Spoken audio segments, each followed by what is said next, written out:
impact on your ability to photo read. Are we clear? Yes. Good. So I'll leave that there if anybody wants to have a little look at it later. Also, with regards to the thing that I was saying on Friday, actually I have got a copy of the letter. I'll pass it round if you want to have a look at it. This is a letter from the ACCA, you'll probably be familiar with that group, and this is the letter confirming, Dearest Devonish, thank you for your letter and newspaper article regarding your medical condition. It's always very useful and interesting to read such articles. I'm pleased to confirm that you will be granted an additional 30 minutes for your June 2000 examinations. Your paper 11U will begin at the usual starting time, therefore you should report approximately 15 minutes before it's due to begin, and additional time be given at the end, blah, blah, blah, blah, blah. And your medical details are now on file and you will not be required to submit these for future sessions. Da, da, da, da, da. So this, because when I spoke to my doctor, I'd been like that for about 2.5 years, and he said it sounds like you've got early onset Alzheimer's. Because I would read something, literally put it down to go to the bathroom or to get some water, it's completely gone out of my head. And that could be everything from textbooks, when I was, you know, if you've ever seen the accountancy textbooks so big, right down to light stuff. And I remember once, and that's when I thought there's really a problem, I'm going to have to see my doctor. I'm at home with my then partner, and I was reading the Radio Times. And he was in the kitchen cooking. So I was having a look at what was on, and I just put it down, went into the kitchen. He said, oh, what's on this evening? EastEnders? And he wasn't being horrible, he just said, but that's always on a Tuesday, whatever the day was. He says, what else is on? I, honest to God, had no idea. And he says, well, you're just reading the, and I went, yeah, I was. But as soon as I went back to it and looked at it, I went, oh, there's this and there's, and that's when I thought, this has gone beyond being a little bit forgetful. This is ridiculous. And at work, everybody thought I was super efficient, because as soon as you said anything to me, I'd write it down. And my desk was like a sunflower. There were post-it notes everywhere, because I knew that if once they'd spoken to me, if I didn't get it down, it was gone.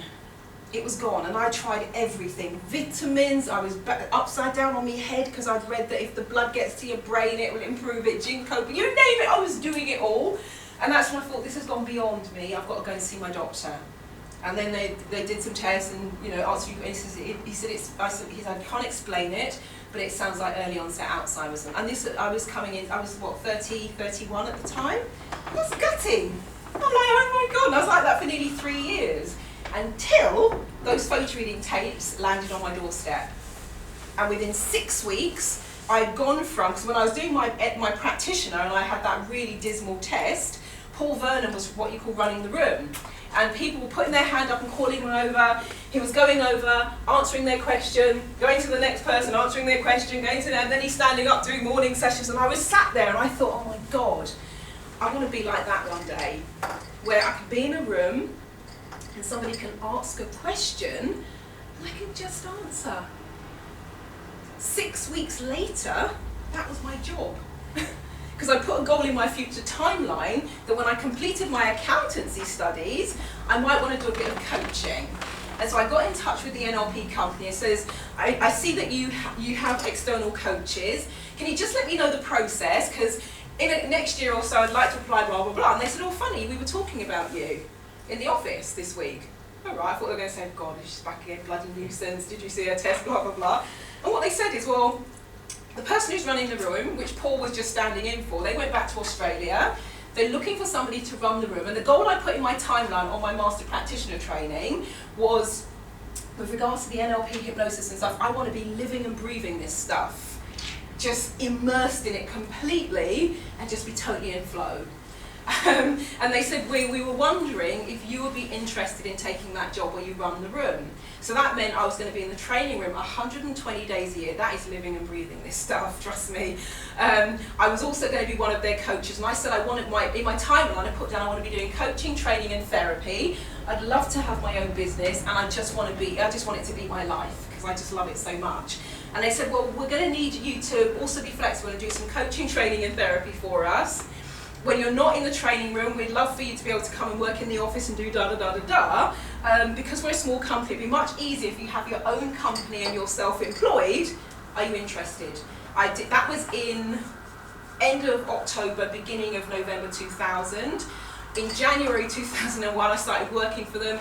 In February 2001, I am Paul Vernon, and I'm going around the room, answering questions, doing this, doing that. My job is to mark all the tests. It was crazy, and it was just one day. I think it was probably in March 2001. I'm whizzing around the room, answering questions, and I just caught myself in mid-flow and went, I am Paul Vernon. Not literally, but in terms of my life, and it's like, oh my God, and that's when I thought, there's something in this photo reading lark. It's just gone beyond, you can read a bit faster, everything has opened up. And at that stage, I had not attended a photo reading training. I had just listened to the tapes and read the book. And I still had early onset Alzheimer's. So now, show of hands, how many of you have been medically diagnosed with early onset Alzheimer's? I take it then that's nobody. So, allegedly, because I've seen you function in various guises, but we'll talk about it later. So you are all way ahead of me, because you don't have that. You haven't just had to muddle your way through on tapes and answer your own questions. You've been in a room, and you've had it delivered to you. And you've had a chance to play and to practice and do exercises, so you're all way ahead of where I started, and you are all ahead of me neurologically. So every single thing that I shared with you this weekend, every example, you could do that and so much more. All you need to do is put the time into it. Seriously. Because there's absolutely nothing special about me, and I started way behind the starting line, and I was self-taught. I did the instructor training in 2002. So a whole year elapsed before I actually then went on to do a proper training, but I was still having these amazing things happen with the trainer's training exam, with the being able to kind of answer people's questions, so you're ahead of the game. So, you played the koosh ball game. Did you notice it was different this time round? Yes. Yeah. Were you much more fluid? Much more able just to talk and explain and all the rest of it? Were there any questions that came up that you were not able to answer about any of those steps? Or are you all clear about what you will do when you leave this training room in a couple of hours' time and go and put this into practice yourself? Any questions? I would have the question about the highlighting. So somebody mentioned it, and Yeah. You also mentioned it now. So I have, this is one of my questions. So is the highlighting. I would say if you're highlighting to reinforce that you won't remember, stop it. That's what and oftentimes, I mean, I watched a funny thing with Oprah. She was talking to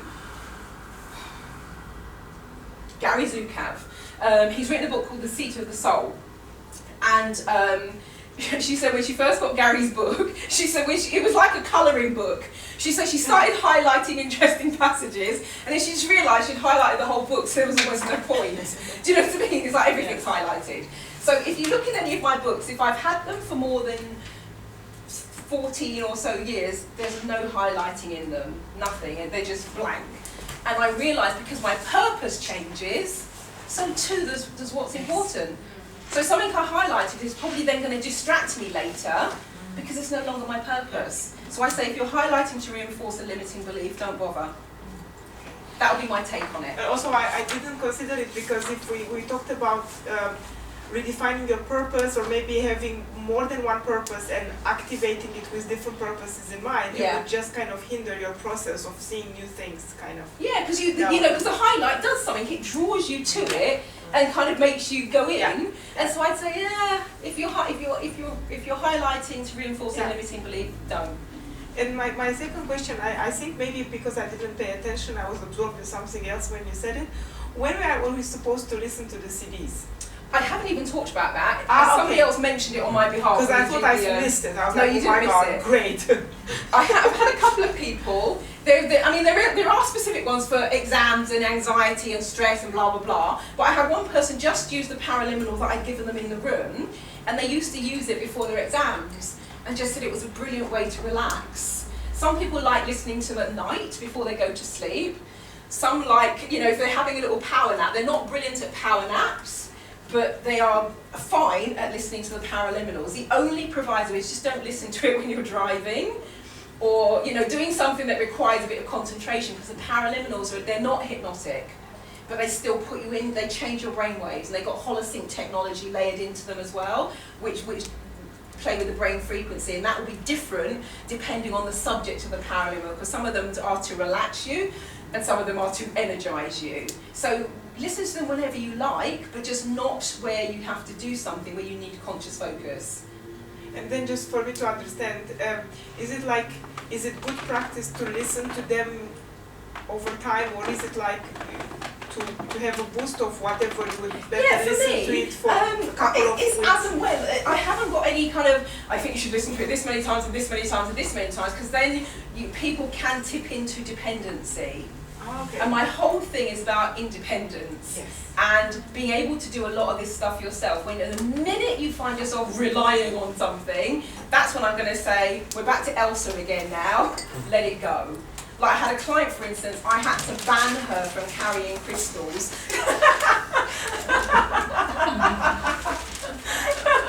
Because what I noticed, she sent me a message going, oh my God, I had a terrible day today, I forgot my crystals. Yeah. I was like, all right then. Your mission for the next 7 days, should you choose to accept it, is to take every single crystal out of your bag, out of your purse, out of your pocket, and leave them at home. Because I want you to see that your life is good with and without crystals. And I said, and when you are over your crystal dependency, then by all means carry them again. But the first couple of days she was shaking because she's got so used to, I can't do this without my rose quartz, and I need my labradorite for it. And I'm like, no, you don't. You just need yourself. Thank you so much for saying that. I learned that the hard way. So I was like in a monastery or whatever, and I got something like I remember now. It was like an icon. I always carried it with me. And I was in university. I've lost it. And I was like for more than a week. I was kind of like, oh my God, what is a sign of? And since then I just told myself I just don't want to have anything. Like if you lose it, you lose it. It's just yourself. So thank you for reinforcing. And it's nice. Trust me, if you come to my house, I've got crystals everywhere. I've got a bit of labradorite that is that long and that chunky. To lift it is like on 3. And then I've got a big crystal owl, which is about that wide and that heavy. It took 2 of us to lift it to my car. I love crystals, but I also recognise my life can be great without them as well. But they enhance.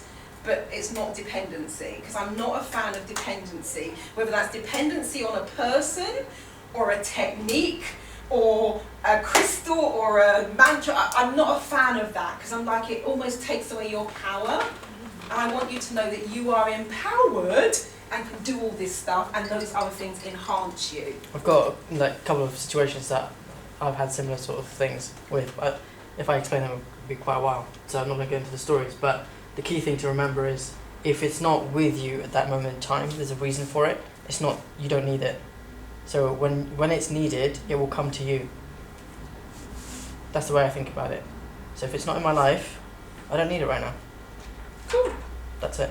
And attachment and non-attachment. I mean, I lost a bracelet, and I just said to people I lost a diamond bracelet, and they thought I meant Swarovski crystals. And somebody said, oh, I remember. You were there, weren't you? That bracelet cost £10,000. But I was totally cool about it. We're at a place called the Yes Group, so it's a great big room, 70, 80 people. It was huge, yeah. And I've been running around, and I had my camera on my wrist, and I'm left-handed, and I prefer to, because the button's there, so I prefer to take so somewhere in amongst the running around, it had rubbed itself and it had come undone. And so when people say, what kind of bracelet is it, I'm describing it, and they said, when you say diamonds, what do you mean? I said, I mean diamonds. And somebody went, do you mean real diamonds? I went, yeah.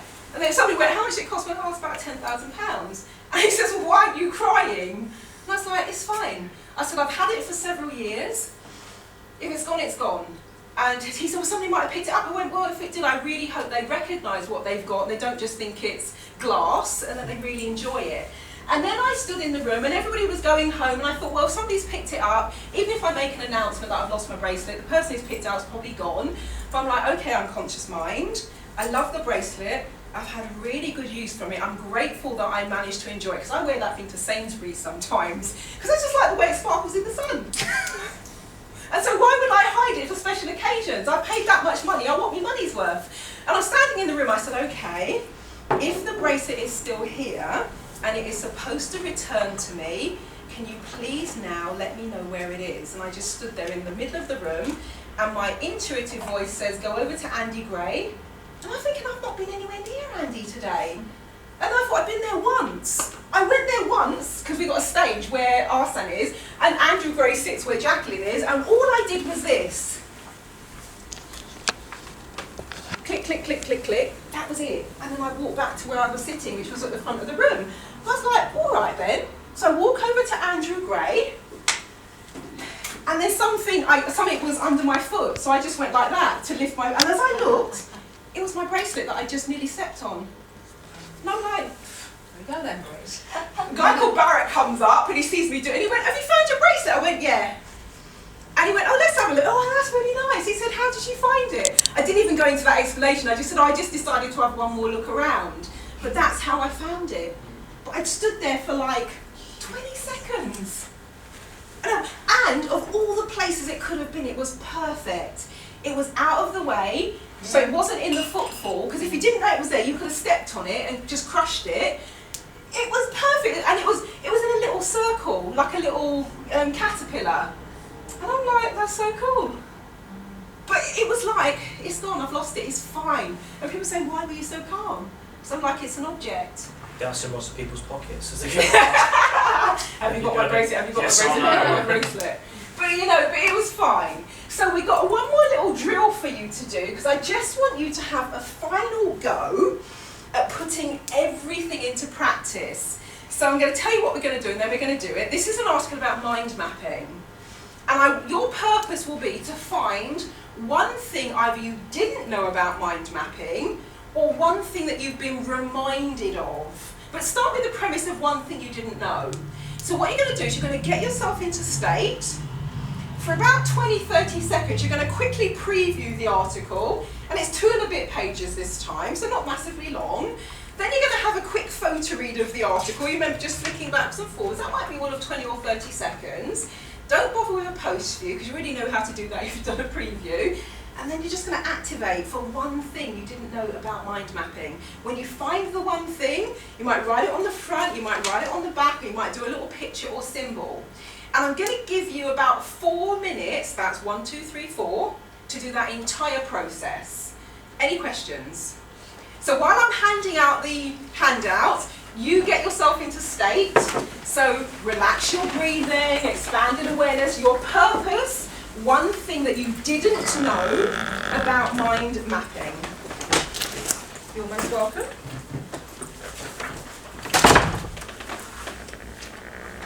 God, now you've got me singing Elsa.